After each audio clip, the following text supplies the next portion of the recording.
All right, guys, we're going to go ahead and do the um, randomized block design notes, and we'll talk about statistically significant tomorrow. But this follows the Blocking Dogs Lab, and that Blocking Dogs Lab explained what's so important about blocking, why we would use blocking, and we don't need it all the time. Again, we said we need it if we think there is a trait that is affecting the way something responds. And so, in fact, here is the actual objective that the College Board put out, and it says, blocking ensures that at the beginning of an experiment, because you control first, and that's what blocking is doing, at the beginning of the experiment with the units within each block are similar. So you're making homogeneous groups to each other with respect to at least one blocking variable. A randomized block design helps to separate that natural variability. See, we're making them homogeneous groups. So we're reducing the variability, differences due to that blocking variable. Okay, for randomized complete block design, treatments are then assigned completely at random within each block. So that's just saying once you get into that block, like all the collies, then those collies all get randomly assigned to the treatments. Okie dokie. So let's go into it. So here the key is that that you have to know is a block, you make things, you decide to block if you have a trait that affects the outcome you are measuring, the response you are measuring. You don't need to block if it has nothing to do with it. If the dogs have long hair or short hair, I don't think that affects their bone density loss. So we don't need to block by short-haired and long-haired dogs. Okay? All right. Blocks are used to control the effects of some extraneous variable, smoking, cholesterol. We cannot just rely on randomization to spread those traits evenly. We really need to control it to make sure they don't accidentally get grouped too much together. Researchers should always choose the trait, and this is sometimes asked to you. I've seen it on a multiple choice question on AP. How do you know which trait to block by? Well, you would block by the trait if you just choose one. Okay, you would block by the trait that is the one that most affects the response you are measuring. So in our blocking dogs clinic, maybe that helps their bone density loss, but breed most affected their bone density loss. So that's the one that we chose to block by because it reduced that variability the most. All right, so let's wrap this thing up. We're going to do strap me capped, but before we strap me capped, we actually are going to brap me capped. We're going to have in at the beginning, okay? And so at the beginning we say block by that particular trait because that particular trait may have an effect on, and you state specifically in context the response, may have an effect on bone density loss. Okay? And then you do your strap me capped by saying, within each block, I'm going to do, then you strap me capped. At the very end, you say, repeat the above experiment within the other blocks. All right, let's do it. So here is the strap me capped paragraph, but I kind of laid out some things here. You'll say block by, breed, because breed affects bone density loss. And so then I'm going to say start with the collies block.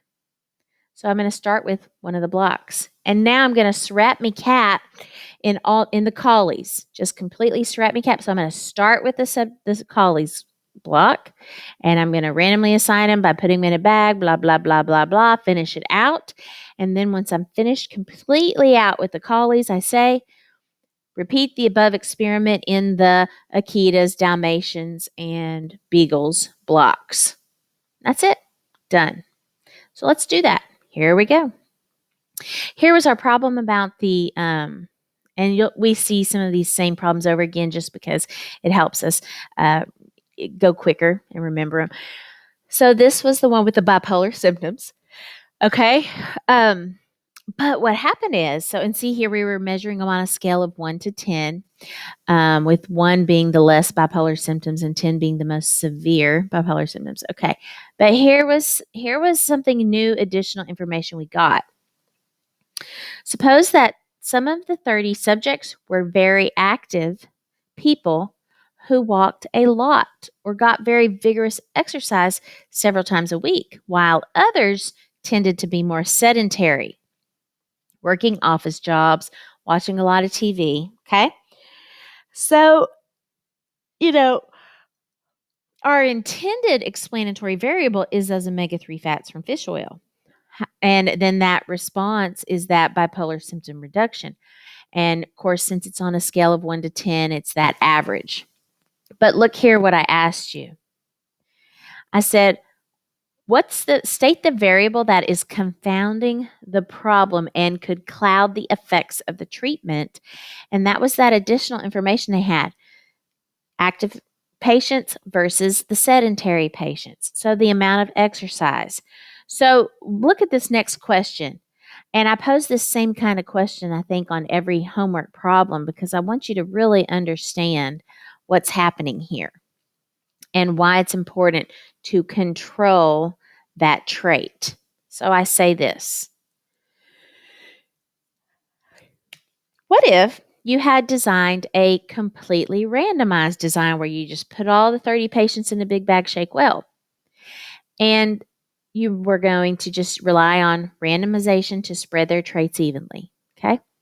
What could happen that could cloud the issue and not allow you to determine the true effects of the omega-3 fat fish oil? Well, here's what could happen. What if, purely by chance, most of the subjects that were put into the omega-3 fish oil treatment group were the exercisers? Okay, so almost everybody in that group got the omega-3 fish oil, and they were exercisers. And then most of these subjects put into the control group were sedentary. So then, in the event that the subjects in this omega-3 fish oil group had significantly higher average bipolar symptom reduction, did better, you can't tell why. Is it because those are the active patients, or is it because that's the omega-3 fish oil? Okay, so that's why we then have to control it. All right, so let's do it. Let's brat me cap this. So here we go. Block, the first B, block the subjects by activity level, those who exercise regularly and those who are sedentary, because activity level may have an impact on bipolar symptom reduction. Okay? And there's my puppy doggy, Miss Addie. Addie. Okay? All right. So there's that. So there's your buh. Now, you're going to strap me capped. You're going to start with one of those blocks. So start with the bipolar patients in the exercise. Okay? In the exercise. So let's start with the exercise block. Now notice, you don't know how many patients are in there, do you?